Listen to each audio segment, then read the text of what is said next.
ago, disaster came to a world ruled by dinosaurs.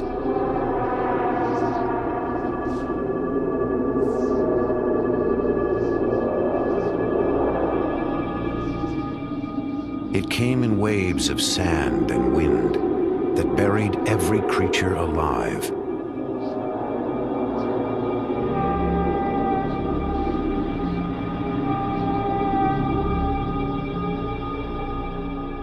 For eons, the dinosaurs lay entombed in a place that would one day be called the Gobi Desert, in a country named Mongolia.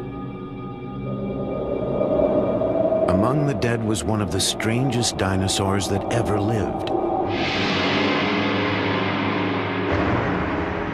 It was called Oviraptor.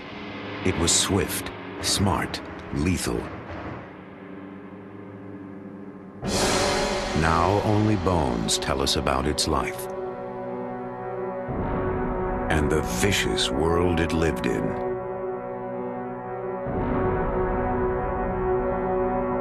The bones have given us a glimpse of those ancient times.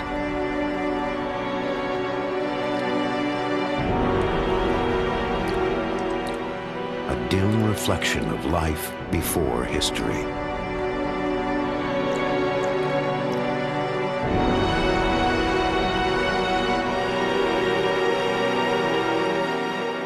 But there is more to the story.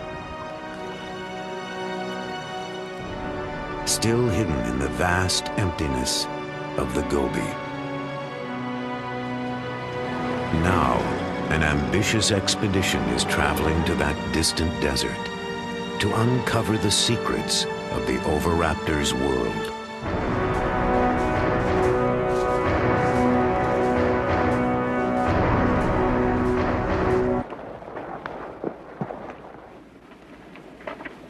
They don't exactly look like scientists. Often they're mistaken for each other. But Mike Novacek leads the expedition, along with colleague Mark Norell. They could be taken for surfers, but they're from the American Museum of Natural History. Scientists piecing together an ancient jigsaw puzzle of evolution and extinction. To me, it's so obviously important. I'm so emotionally bound up in this. I can't imagine why a knowledge of our history, of where we come from, isn't important to a human experience.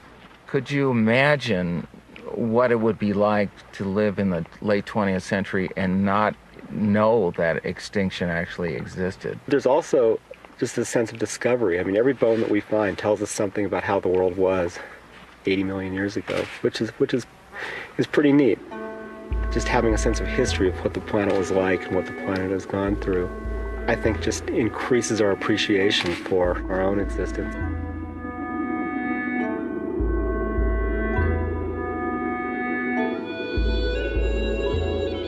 Mike and Mark are about to journey to the sun-scorched badlands of the Gobi.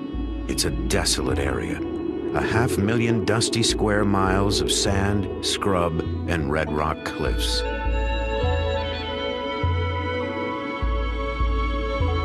But it's a paleontologist's version of heaven, for this is where the Oviraptors lived and died, and lay untouched in the earth for millennia.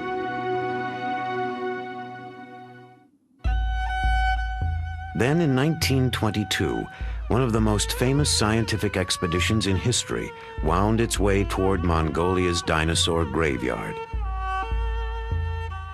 Its leader was a charismatic and controversial explorer named Roy Chapman Andrews. Like Mark and Mike, he came from the American Museum of Natural History. But Andrews was an incurable publicity hound and a scientific cowboy. Where his paleontologist used a camel hair brush, Andrews hacked away with a pickaxe.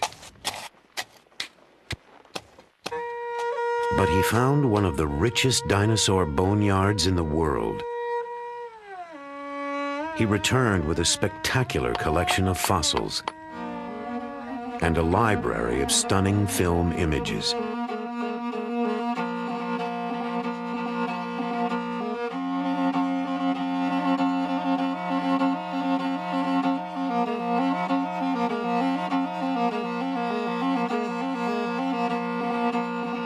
But in the 1920s, communists seized power in Mongolia. The open door to the west slammed shut.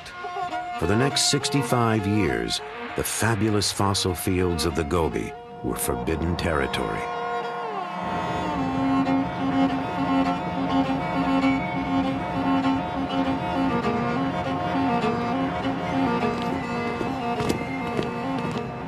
Now everything's changed.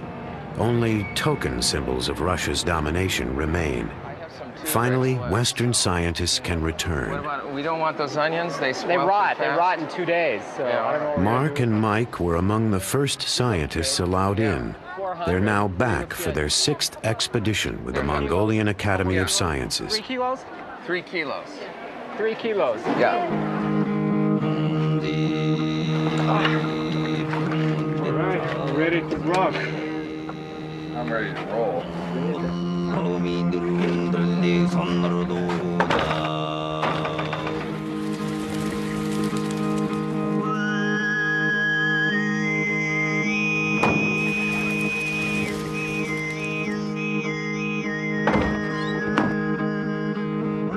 They have just enough supplies for a short month and a long way to go. Retracing Andrew's footsteps on their way to one of the richest concentrations of fossils in the world, a place called Ukatolgad. Over a vast span of time, Ukatolgad was ruled by dinosaurs. Dinosaur history can be thought of as a great empire that lasted a few 100 million years. That's a significant slice of the history of life. Imagine that time from the moment the dinosaurs appeared till now is a single day. At midnight, dinosaurs first walked the earth. They're flourishing at noon. They don't go extinct until 5 in the afternoon. Time passes. The first modern man finally appears a minute and a half before midnight. All of our recorded history takes 3.5 seconds.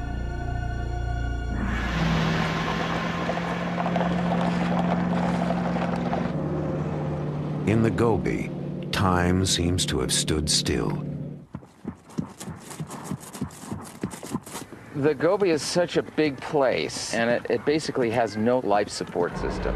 We really have to bring everything with us. So all our food, all our fuel, which we're carrying in a fuel tanker, all our supplies have to be treated like we're actually exploring a polar region.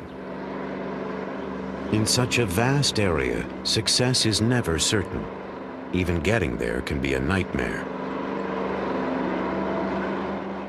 Roy Chapman Andrews thought he'd solved the problem in the 20s with a new piece of technology.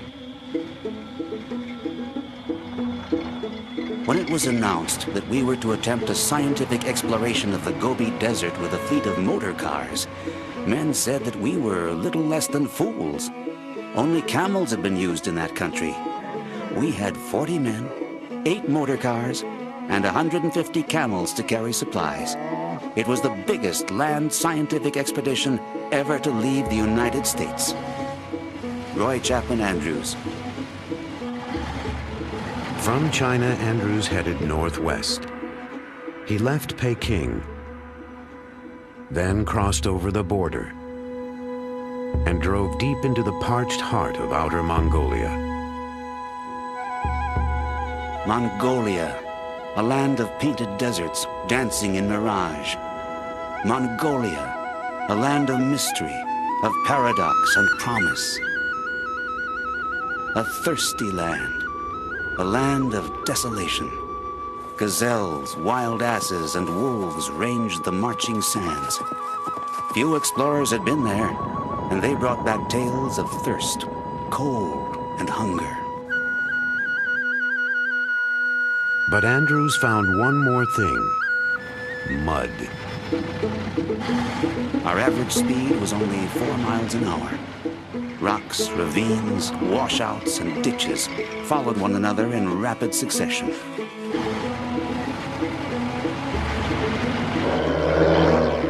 might imagine that the roads have gotten better.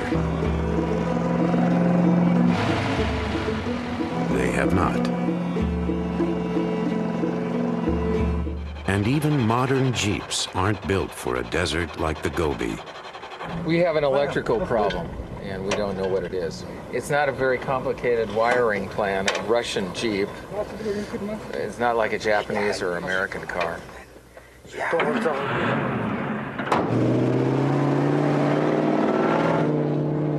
They're up and running, but next, it's a truck's turn. Piston, huh? We think it's piston number 6. A critical breakdown could have severe consequences. End of the expedition. It's not the end of our lives. Maybe we'll make it. Oh, God. With the nearest gas station some 500 miles away and time already getting tight, things will have to go smoothly from now on.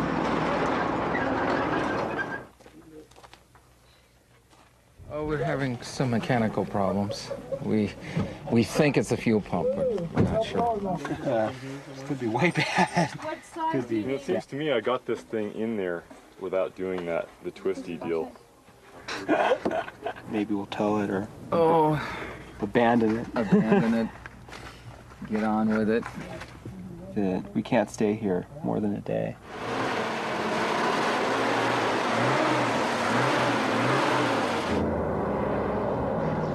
After more than 12 breakdowns, the vehicles all decide to run at the same time. As they enter the dusty dinosaur fields of the Gobi, they're traveling a long way, backwards in time.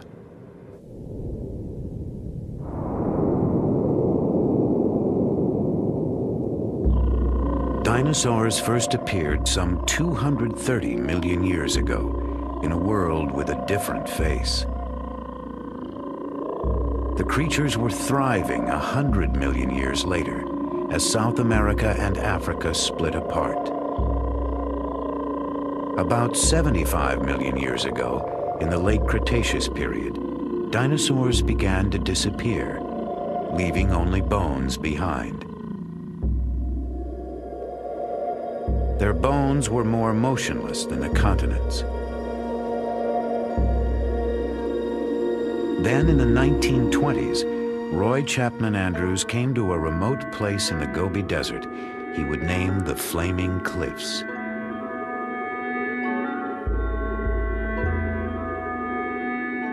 It was a likely-looking place. There appeared to be medieval castles with spires and turrets, brick red in the evening light, colossal gateways, walls and ramparts. A labyrinth of ravines and gorges studded with fossil bones make a paradise for the paleontologist. Without a doubt, there were hundreds of bones lying just beneath the surface. But where? If only my eyes could pierce that baffling surface and get a glimpse of what lay concealed. Within minutes, they were finding fossils. Andrews and his team had stumbled onto the mother lode of dinosaur bones. They discovered the remains of some 200 different animals, many of them completely new species. The fossils revealed a world that Andrews found alien and terrifying. Dinosaurs were the sort of creatures you might think of as inhabiting another planet, or the kind you dream of in a bad nightmare.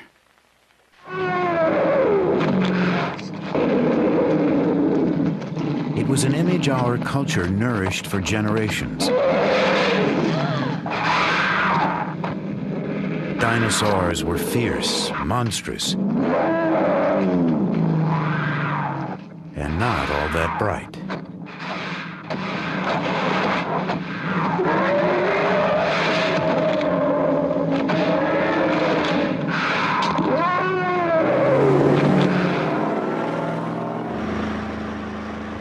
Many of the new ideas about dinosaurs are coming from the amazing boneyard called Ukatolgad. The team discovered the site 3 years ago, Now, to get to the dinosaurs, all they have to do is find it again. The maps in general are pretty lousy for the Gobi Desert. The towns on those maps are myths in many cases. We don't even pay any attention to any of the roads marked on those maps. They're completely wrong. Even a satellite tracking system doesn't always help. So the satellite may know where you are, but the road you need may be in a completely different direction. So the roads here are very confusing. There are no signs, and many of them lead nowhere. Mandalobo. Mandalobo is here. So we're gonna go like this. Yeah. We're a little off course. We're not really lost. We're just a bit off course. So we've got to go this away and that away.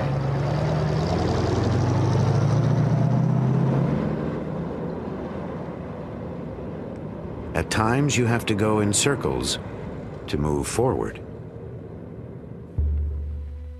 Roy Chapman Andrews, too, spent more than a few days wandering the Gobi. But in the end, he blundered into a discovery that stunned the world. A member of his expedition literally stumbled across a critical link in the great chain of being. On July 13th, George Olson reported that he had found some fossil eggs. We did not take his story very seriously. Nevertheless, we were all curious enough to go with him to inspect his find. There could be no mistake. Our paleontologist finally said, "Gentlemen, there is no doubt about it. You are looking at the first dinosaur egg ever found."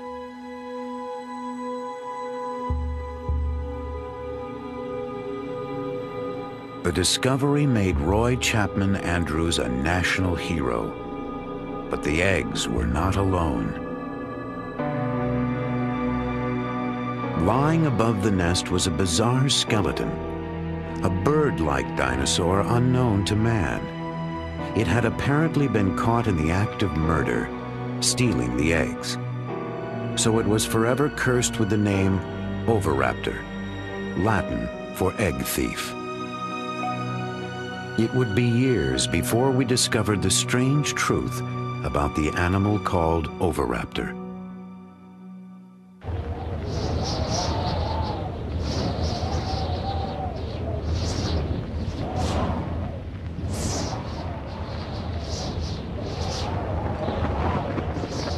In the late 20s, the winds of change blew fiercely over the great dinosaur fields of Mongolia.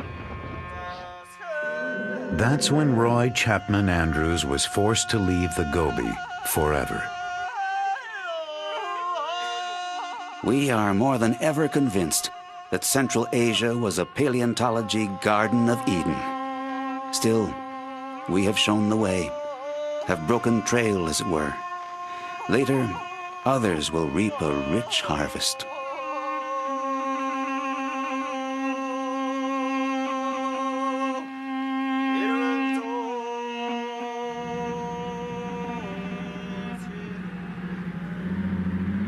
Decades later, Mark and Mike are hoping to find the treasures that Andrews left untouched in the sand.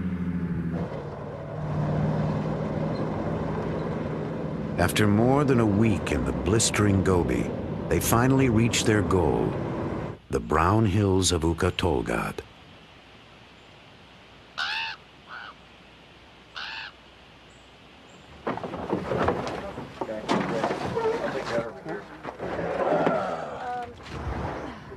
With all the delays, they've only got 2 weeks to work. This is the place where they've pinned all their hopes. With luck, a year of shifting sands has exposed more bones. But even here, there are no guarantees. It is possible to fail in the Gobi. It's a huge area, a huge tract of land. There are lots of rocks, but they don't all contain fossils. You can drive to what looks like the most tantalizing set of badlands you can possibly imagine and not find one scrap of bone. It's a treasure hunt in a way, and it is sort of like finding a needle in a haystack.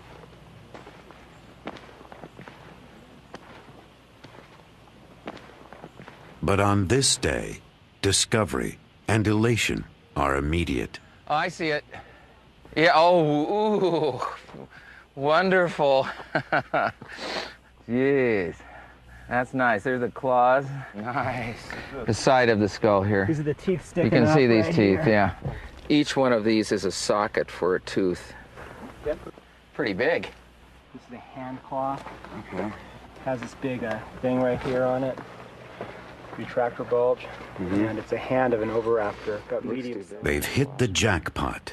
Among their first finds are oviraptors, the creature Andrews knew as egg thief. That's it. Nice. Yeah, this is an Oviraptor. Here's a big male. Considering that Oviraptor is one of the rarest dinosaurs in the world, and there'd only been a handful of specimens found before we discovered this place, where we found 25. I mean, today we found at least 5 just in the first 20 minutes. This is really not what paleontology is like. Most of the time, you don't go find 12 skeletons in a half an hour. There's another one right there, too. Yeah. Each one of these little mounds of little white flecks sticking out there, that's the eroded rubble of The sands of Ukatolgad, moving toward a tragic destiny. I think this was an oasis 80 million years ago.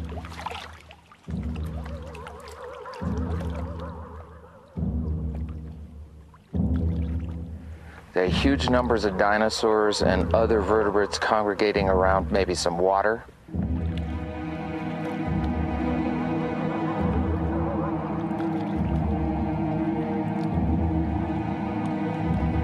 And on occasions, not just one event, but on several occasions, these animals were buried in these sands. We'd have to imagine an enormous sandstorm or an enormous force bearing down on these creatures for such a disaster. Some of the dinosaurs almost look like they're trying to swim to the surface, much like a skier in an avalanche, caught in some cases in their struggle to get out of this sand avalanche or great wall of sand that engulfed them. Perhaps they suffocated in the sand. Hey, I just swept there. Now you've made it all dirty again. Take pride in my work. So next year we'll bring some dust busters. The prehistoric sandstorm buried dinosaurs at every stage of life. And on their first expedition here, Mark and Mike made an unprecedented discovery: a nest with eggs. And inside one was an embryo.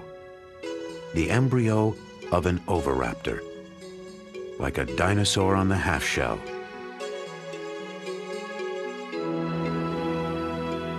Here was the vicious carnivore, the egg thief, just a tiny baby about to hatch.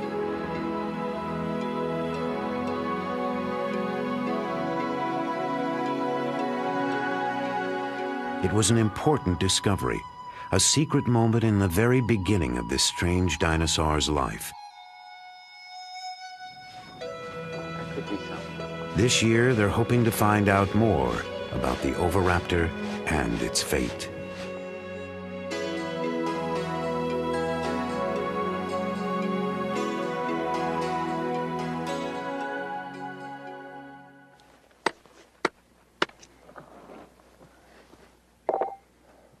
There's growing excitement on the far side of the ridge. They think they found a completely new kind of dinosaur, a relative of the oviraptor, and it may shed light on what ultimately happened to the dinosaurs. We have no idea what this is. It's a really big animal. It might be something new. This specimen has a lot of important implications that go beyond just being a really beautiful object, so it's exactly what we wanted to find. We hope. The skeleton is what's important. Mark and Mike believe that these bones may help prove an exciting theory, that some dinosaurs actually evolved they evolved into creatures that are still alive today. The bones tell the story.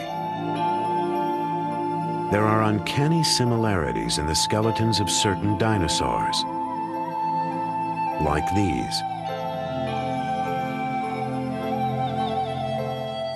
And modern birds.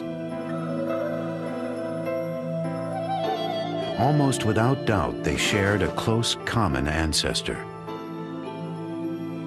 And each new find may help prove that dinosaurs did not really go extinct, that birds, in fact, are dinosaurs.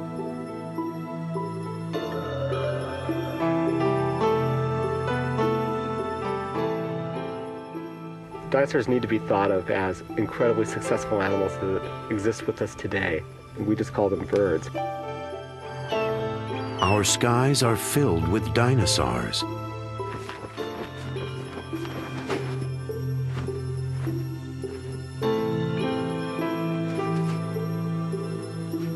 It's a bad metaphor to use to call something like dinosaur-like, you know, just because it's old, obsolete, ugly, stupid, and slow. I mean, that's not what these animals are all about. I mean, it's like the swifts flying around here and things. I mean, they're a type of dinosaur, and that they're still with us now. And the closest relative to birds is these small carnivorous dinosaurs that we've collected in these red rocks.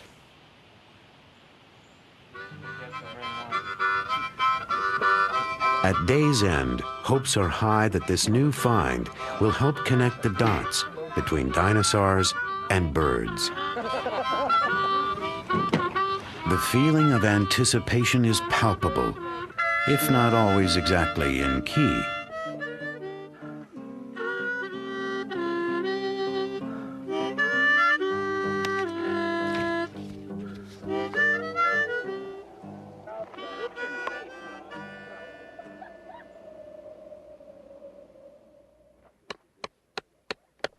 First thing in the morning, they're back at the site. So we hope we got something we can identify eventually. So Mike, work on that. Kill that beetle while you're at it. Here we go, Art. As they pry the rock open, they sense trouble. Yeah. Hello. Look at that. Yeah. I don't know what that is. We're a bunch of scutes, maybe. I'm afraid to say. Could it be a theropod with arms? No. Well, there could be, but there's... It's not known to science. I think what we're looking at is that there's a dead theropod right there that's gone, and we're excavating an ankylosaur. And the ankylosaurs are among the most common dinosaurs around. It's not a new dinosaur at all.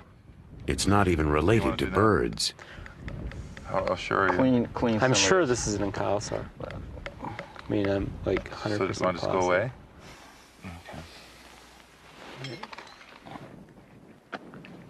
What they want to do now is give up. All that work.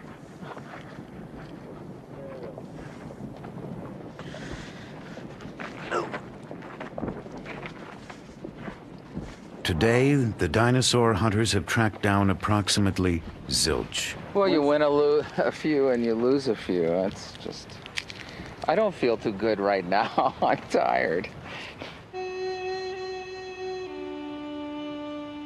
They've spent 2 fruitless days working in the blistering heat. But tomorrow will be another day. With any luck, a better one.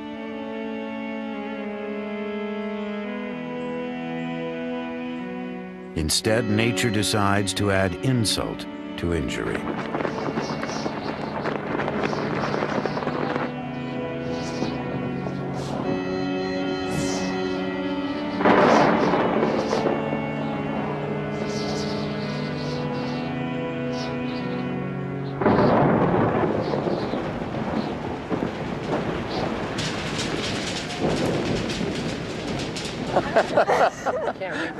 As Mongolian would say, Ik Boro, it's raining. Sounds like I'm bored. Yeah, it sounds like I'm bored, yeah.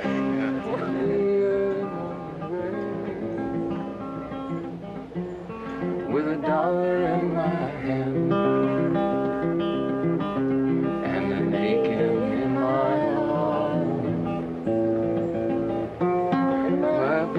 full of sand. The sun burns off the disappointment. It's a new day and a new dig. This find is not a new species. It's not related to birds, and it's not an oviraptor. But it probably was the oviraptor's prey. It's an animal called Protoceratops. They called these guys the cows of the Cretaceous.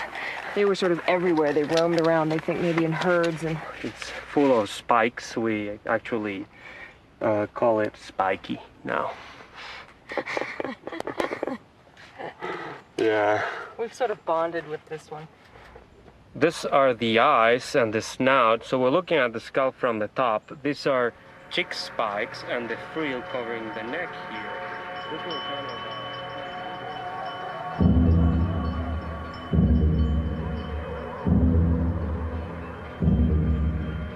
Protoceratops was a bizarre dinosaur, a hog-sized animal with a beak like a parrot's, a strict vegetarian that grazed the ancient Gobi.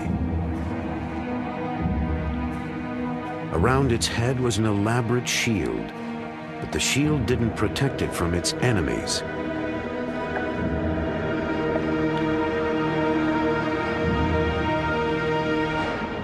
Enemies like the oviraptor.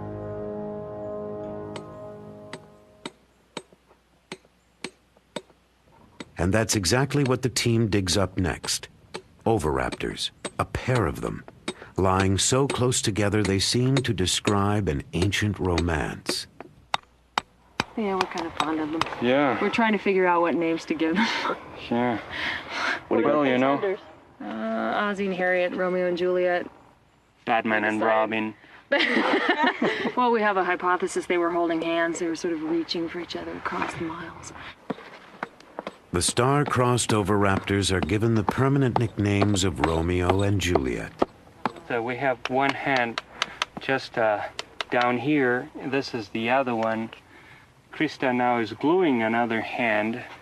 And this is, of course, the neck coming up and the head and the hip bone. And over here, we have a claw. It's a long, hard process to excavate the past, but they've done it before. Over the last few years, they've uncovered a world of almost preposterous beings.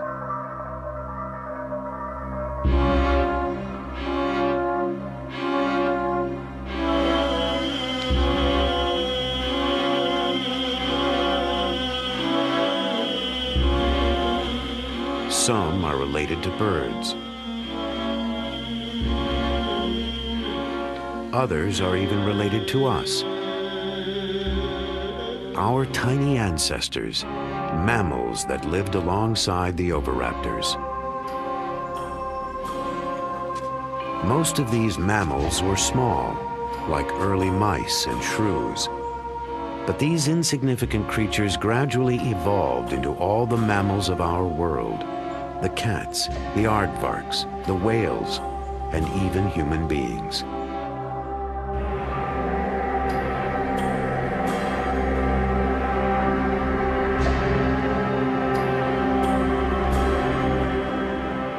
But sometimes evolution has to take a back seat to hygiene. We don't have much water here, so it's kind of hard to keep things clean. I thought I packed more shorts. For some reason, I messed up. I've got these on delicate. Yeah, personal grooming is a passion of the camp here. The team spends a lot of time making sure that they're groomed, looking their best at all times. Because you never know, there may be some formal affairs in a nearby village that you might need to attend.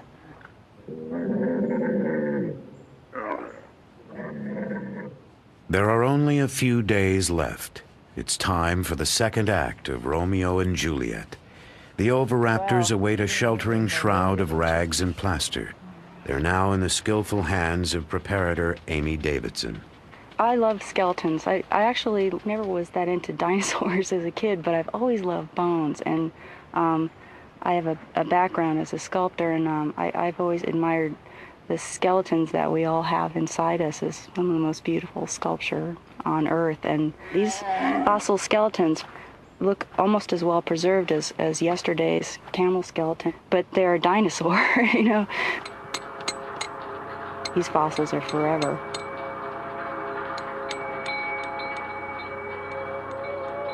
It almost lasted forever. For 80 million years, Romeo and Juliet lay together, reaching toward each other in death.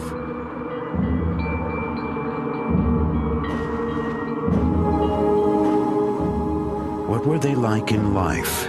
Did they hunt together, share food with each other, fight with each other? Or was this love among the oviraptors?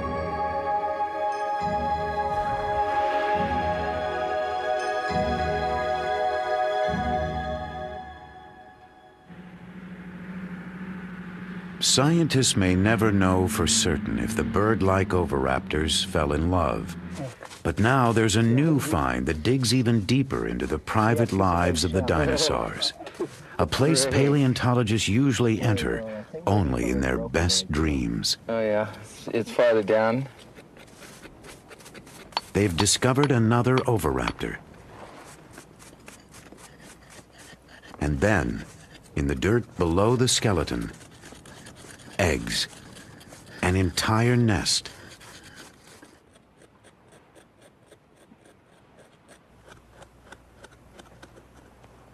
How many eggs now revealed?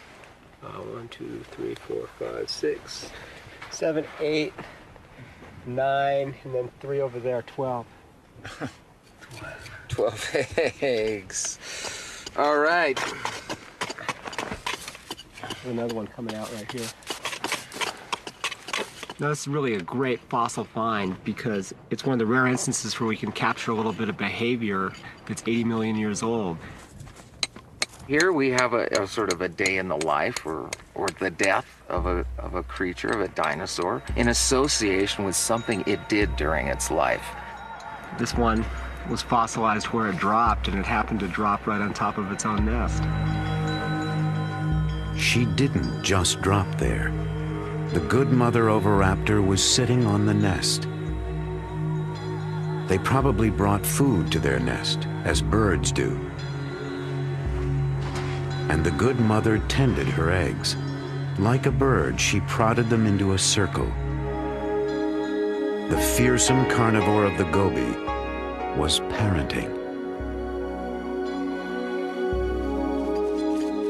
So the story of the dinosaur named Egg Thief has finally come full circle. The oviraptors watched over their eggs and took care of the nest. Now they will never be seen as simply nightmare creatures again.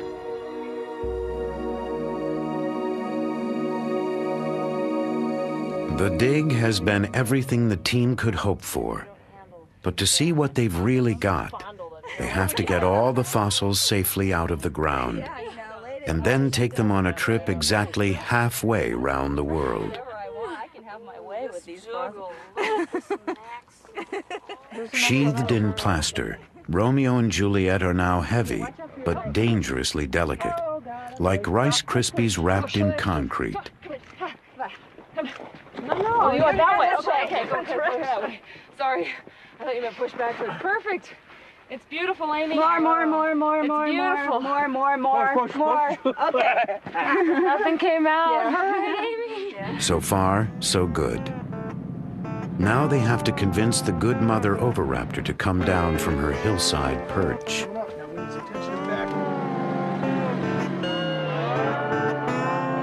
It's like moving a grand piano off a cliff.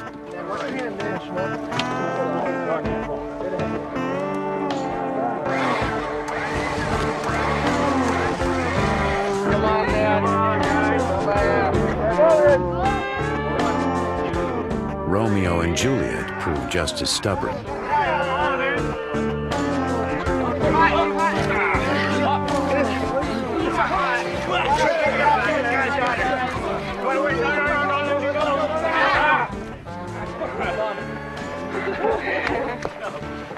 I'm happy.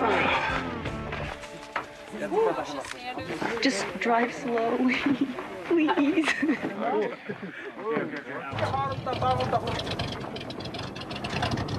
It's not there yet. Could get lost in the mail.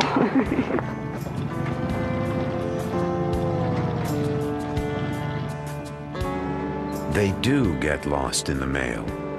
The good mother Oviraptor and Romeo and Juliet are trucked east. And then they disappear, lost somewhere in China.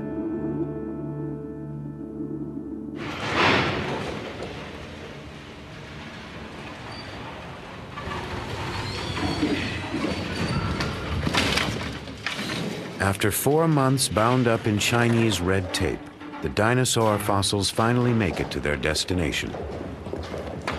The American Museum of Natural History in New York.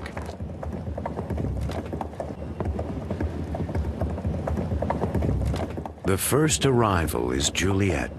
She's headed for Amy's lab, where if all goes well, they'll find out what ancient secrets lie beneath the recent coat of plaster. I'm really glad this is here. This is great. From the summer in the Gobi to the winter in New York City.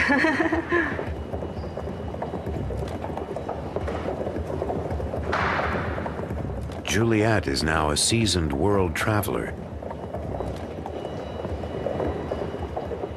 After 80 million years of repose, she's the new kid on the block.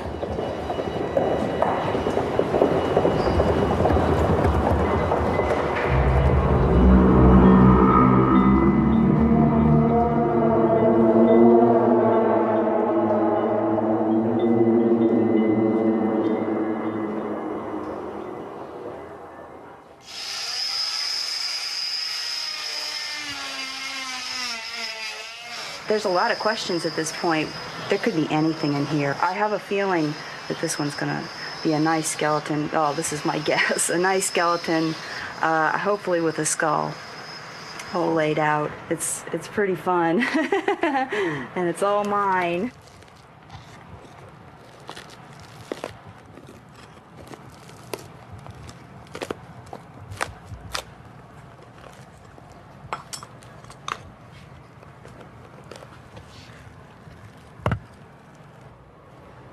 It's a tricky business.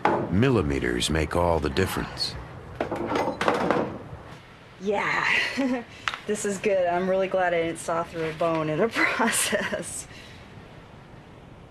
It's weird. It's just opening this little window into this world I was living last summer. Yeah, this looks good.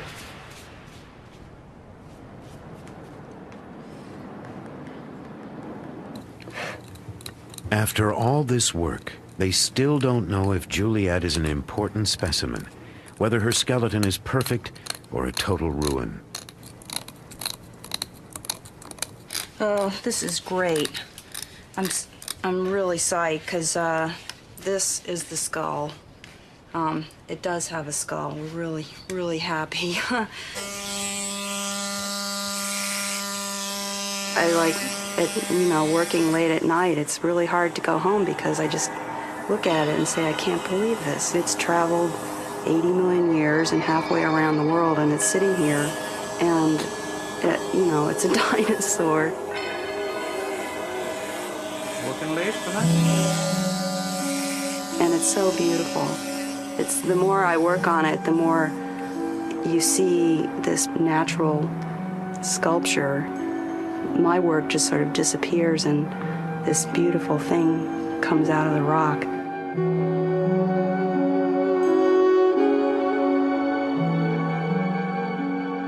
The process takes weeks.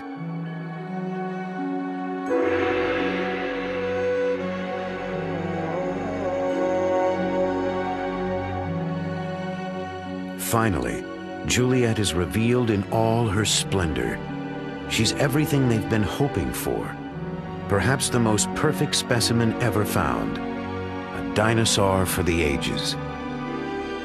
It's a beautiful fossil. In fact, I mean, I think that that this is probably the best prepared and the best preserved oviraptor that's yet been worked on from our expedition or even anywhere in the world. I think we're going to have to be able to relish in the fruits of last summer for many years to come. Makes you wonder what's still out there. She's more than a pretty face. These bones will help us trace the evolution of dinosaurs into birds.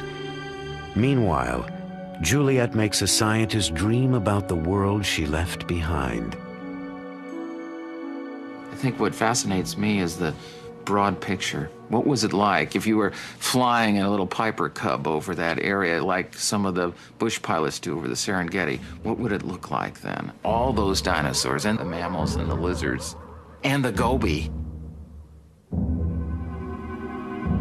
After 6 long summers, Mark and Mike have uncovered the hidden secrets of the goby, making Juliet's world feel almost real. You could picture a lake, perhaps, and some cliffs, and a bunch of oviraptors on a cliff like a colony of seabirds, perhaps.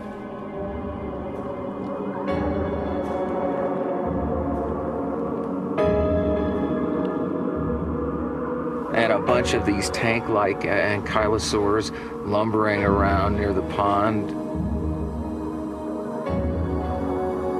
And perhaps a herd of protoceratops wandering through, and every once in a while, a vicious velociraptor coming over the hill to nab something.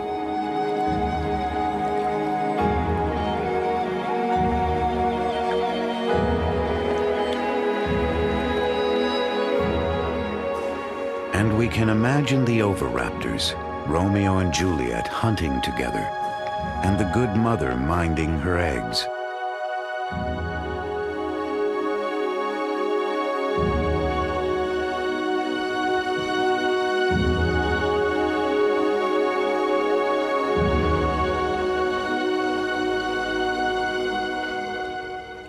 Unnoticed in its low station is our own ancestor, a tiny, tense creature lost among the powerful beings of the ancient goby.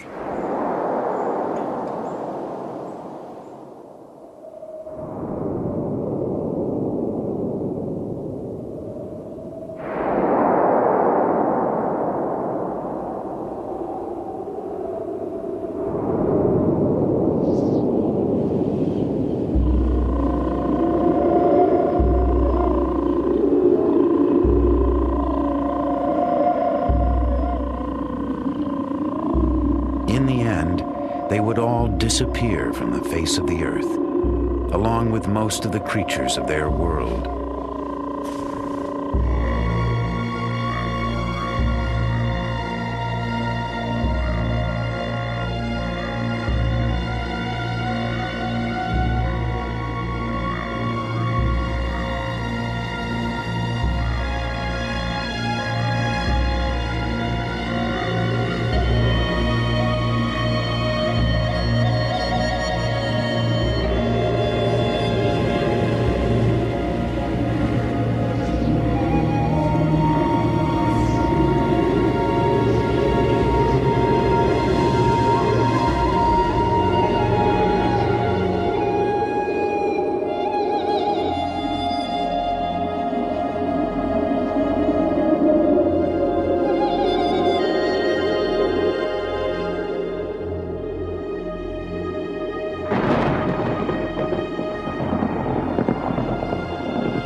From our perspective, of course, this mass extinction event is not a big problem because we're part of the group that survived and started evolving into bats and large hoofed animals and lions and tigers and bears, and ultimately humans. Ultimately humans, like the oviraptors and most of the dinosaur kingdom, may not be able to count on permanent residence on Earth. Every species that's ever lived has become extinct or will become extinct. And whether extinction is due to the total decimation of a population or whether it's due to the evolution of that species into another species.